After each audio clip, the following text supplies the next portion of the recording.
All right, welcome to episode 1031 of the Multifamily Collective, formerly known as the Apartment Hacker, where we tease out human potential in the multifamily space. And yes, we have changed our name. We are rebranding. We are now the Multifamily Collective, and I'll talk more about that in future episodes. But I'm very excited to welcome our first guest on the Multifamily Collective, Mr. Dom Beveridge. Dom is a principal at D2 Demand Solutions and has more than 20 years experience in leadership and consulting roles in revenue management, sales, and marketing. Before joining D2, Dom spent 6 years working with multifamily companies in a variety of roles with Rainmaker Group until and through the company's sale to RealPage Incorporated.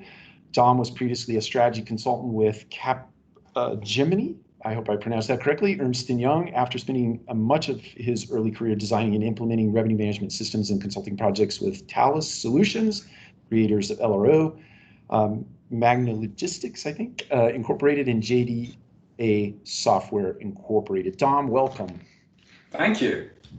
Good to be here. Yep, definitely. Dom, I met you a couple of years ago, I think at OpTech, and I think we were down in Orlando at the time, and you and Donald were putting together, collecting and curating data to publish the first version of the 2020. It was going to be your first edition, and we did a bit of an interview, and I was very intrigued by what you were doing at the time, and I know you've done, I think, 2 additional versions of 2020. What I'd love to talk about today is your, I guess, 3rd installment of that. So maybe we could start by telling us a little bit about why that came to be a publication that you thought worthy of publishing and putting out into the multifamily space, and then we'll talk about findings from 2020 and certainly what's happening in 2021. Yeah, sure. Well, I mean, the way we got started with it back in 2019, I've known Donald Davidoff, whose company D2 is, for years. I had just joined his team. We were heading to OpTech, and we thought, we want to meet with a bunch of people. What should we talk about? So we started off there, and we just kind of had this idea that, well, everyone at OpTech is getting pitched all week long by technology vendors. Why don't we just say, we want to ask you a few questions about what's top of your mind, and whatever we find out, we're going to turn it into like a white paper or something. So it was quite an informal, loose thing. And in fact, that was what I think I reached out to you with in the first instance. And so we put together a sort of questionnaire. We started talking to people. And after running a few of the interviews, we just thought, this is really interesting content. Like, we're finding out lots of stuff that we didn't know. Lots of these things are counterintuitive. They're not the thing that you get when you walk around the trade show floor. Like, people are telling us quite different things. Maybe we should try and be slightly more formal in making this a bit more researchy and a bit less sort of conversational. So what we decided after OpTech was finished, that we said, let's get up to 20 people. If it's 10 COOs and 10 CIOs, that's actually quite a decent set of people. If you're asking them the same questions, you're going to get quite a strong sense of what things are a trend and what things are outliers. We then sat down and chewed through all of that stuff, and we found that it yielded a ton of information. We wrote it up as a formal white paper.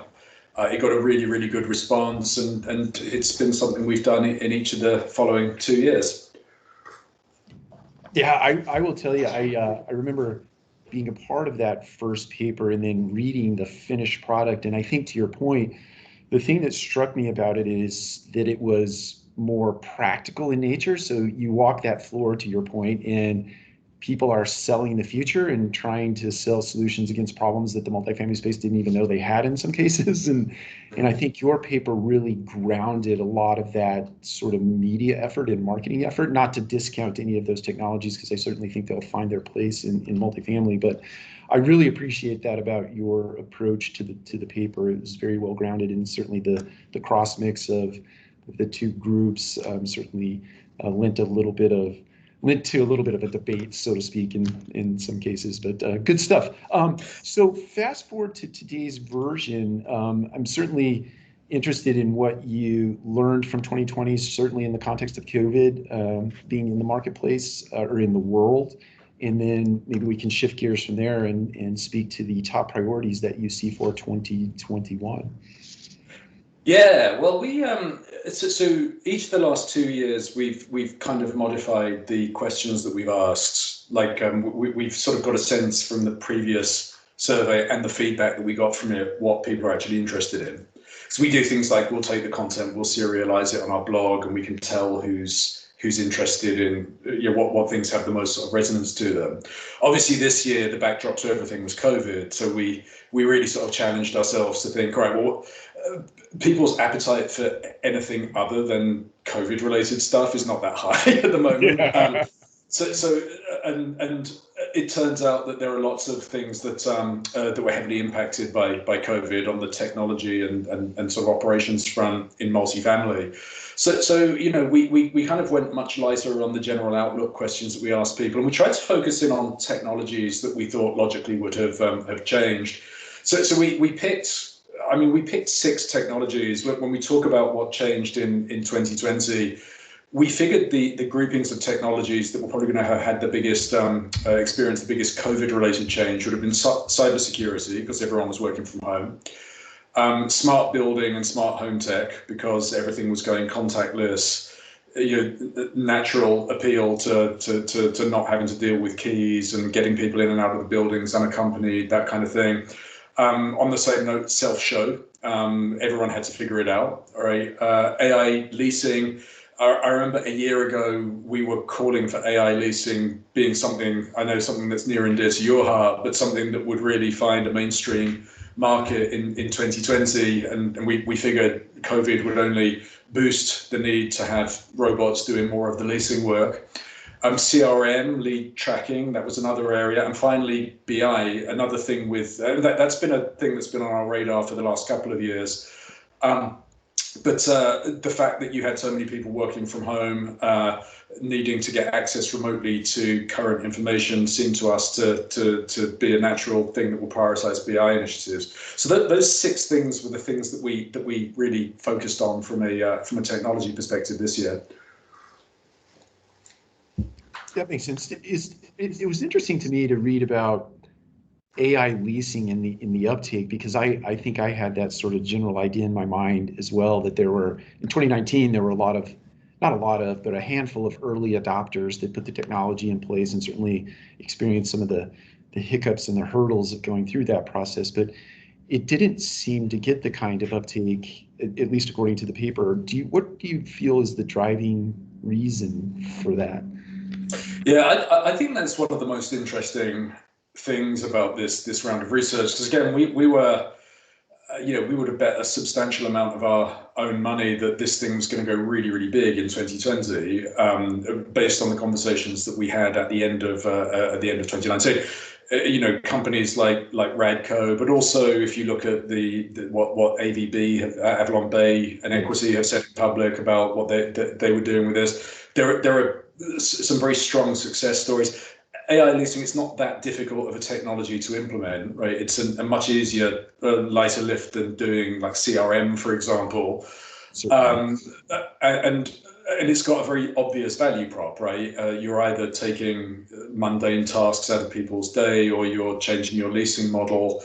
Like it just has this set of ingredients that just seem like this has to go big in the industry next year. I mean, from what I understand, we spoke to several people who are either testing or have implemented it. So it's progressing quite quickly, but not as quickly as we thought it was. And the interesting thing, there are a couple of things I'll say about AI leasing. One is that it was the only area in the white paper where we separated what technologists said from what operations leaders said, because the views were very, very different. Like the operators, you would say, I mean, the operators, it was either not a priority for them, or they were at some point in testing or implementing an off-the-shelf AI leasing project. Sure. When you talk to technologists, though, they have a much broader range of views on it. They're sort of asking the question about, well, where does AI belong in our leasing process? Like if I'm a CIO who's just done a really substantial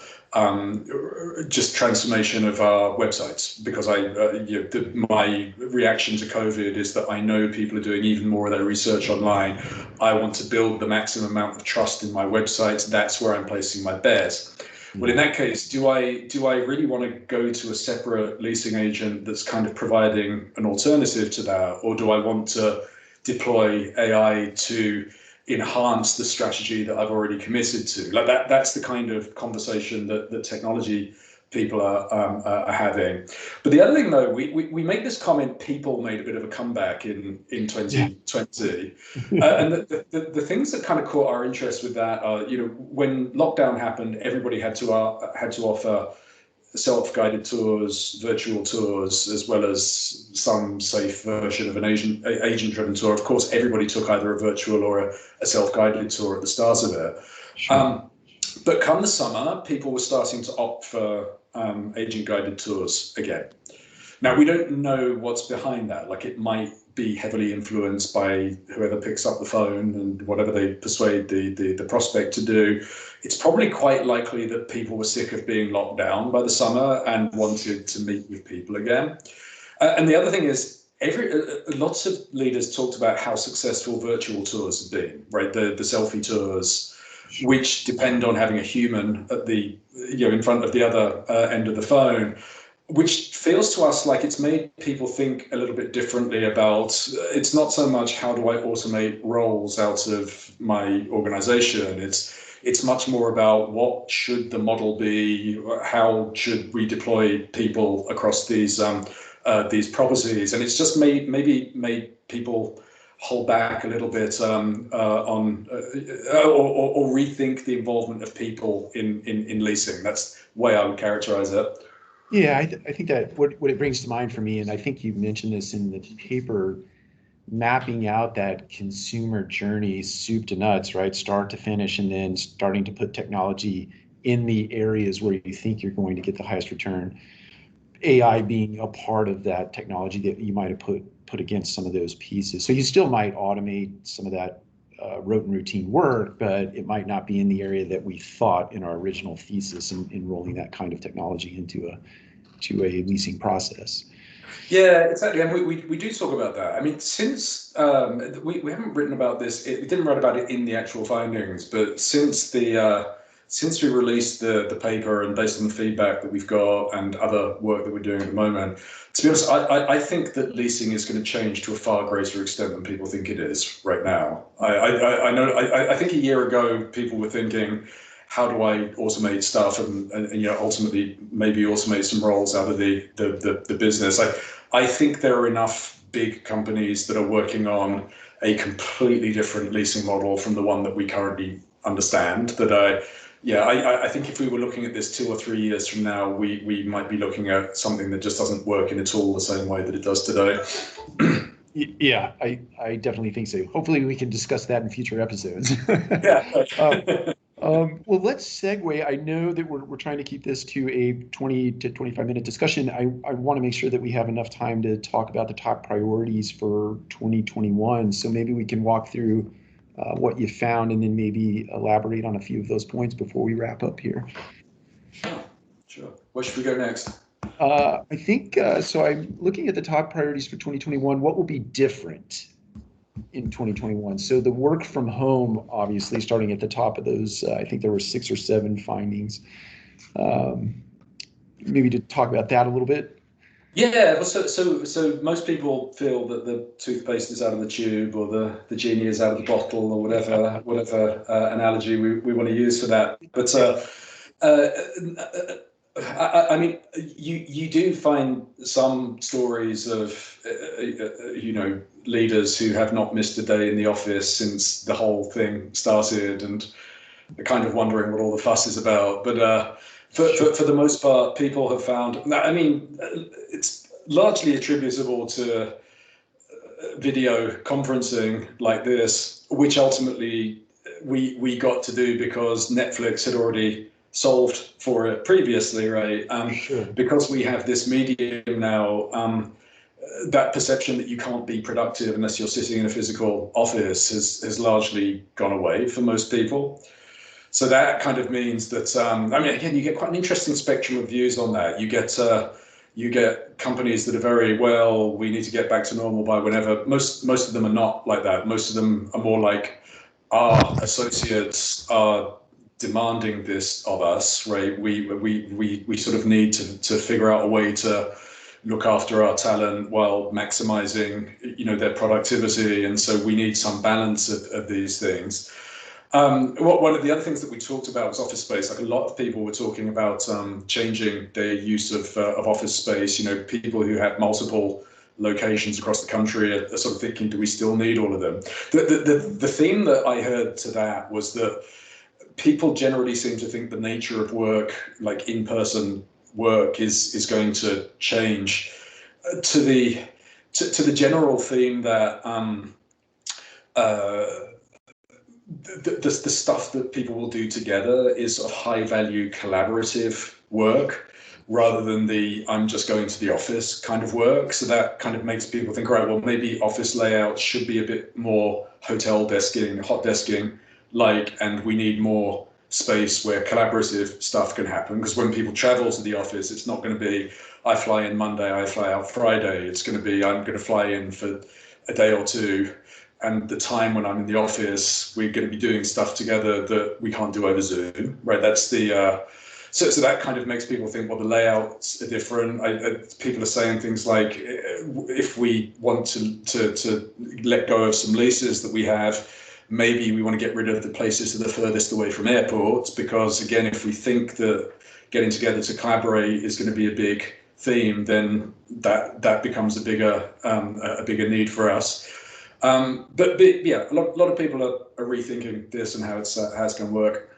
Yeah, I think we are amongst that group, and I think to your point about the collaboration, I think sort of redefining our business model around the idea of meeting cadence, right? And so if there's a meeting cadence that requires in-person collaboration, we put that on a calendar, and it's a standing meeting, whether it be weekly or monthly or quarterly or annually, and that would be where we would come together, as opposed to doing that in sort of a random fashion.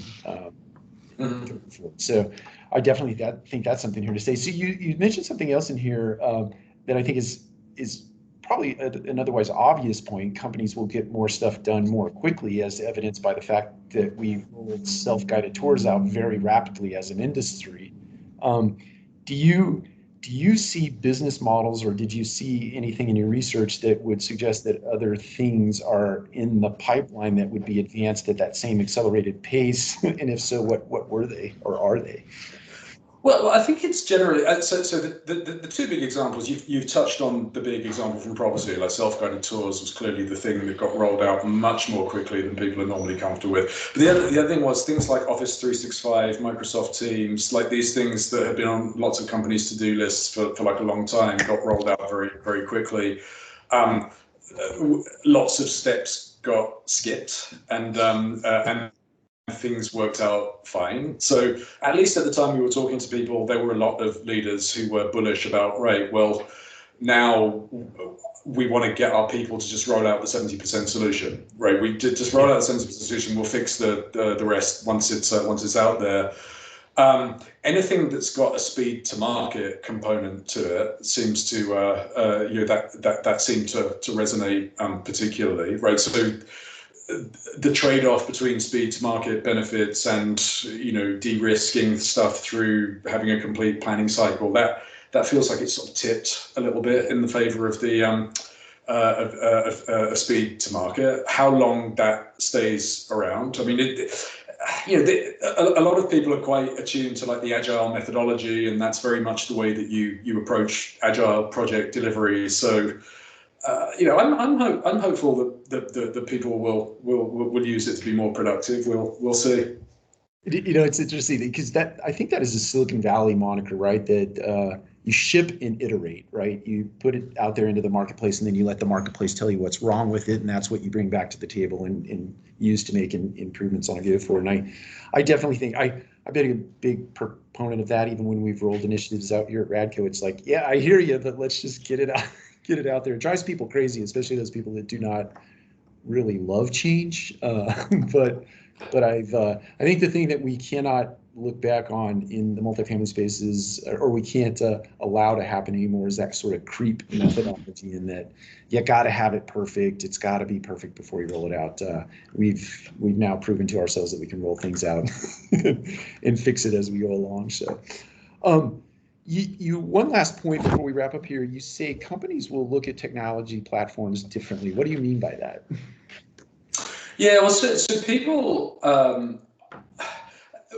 if I compare this year's responses to the last couple of years, in multifamily, we tend to think about technology in terms of I'm rolling out this app, right? That tends to be the way that we think about it. People were talking about, particularly the technologies that affect leasing, people were talking about it differently.